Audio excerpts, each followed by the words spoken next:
Hi friends, कशा आहात? हा आमचा 31 डिसेंबरचा पार्टीचा बेत आम्ही 2 जानेवारीला केला होता. म्हणजे 31 डिसेंबरला एकादशी असल्यामुळे नॉनव्हेज करता नाही आलं, मग आम्ही ते 2 जानेवारीला केलं होतं. इथे आम्ही 10 ते 12 लोकांचा स्वयंपाक केला होता. भाकरी गॅसवरच करून घेतल्या होत्या, कारण की खूप उशीर झाला होता. चुलीवरती सगळं काही जमलं नसतं करायला, म्हणून भाकरी गॅसवर केल्या. बाकी सगळं आम्ही चुलीवरती केलं होतं. आता इथं चुलीवरती आम्ही मटण शिजायला घातलं होतं. मटण शिजायलाच अर्धा तास गेला असेल आमचा, अर्धा ते पाऊण तास. हे पहा, इथे मटण छान शिजलेलं आहे. आता त्याच्यात आपण वाटण छान परतून टाकूया. वाटणही आम्ही वाटून घेतलं होतं. त्याच्या काही क्लिप मी इथे टाकलेल्या नाही आहेत वाटणाच्या वगैरे.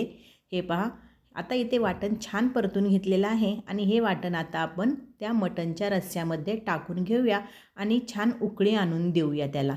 5 ते 10 मिनटं आम्ही चुलीवरतीच ठेवलं होतं ते. हे आता त्याला छान उकळी आली आणि ते खाली उतरून ठेवलं आणि लगेच चिकन तयार करून घेतलं होतं आणि आपल्या इथं चिकनही तयार आहे.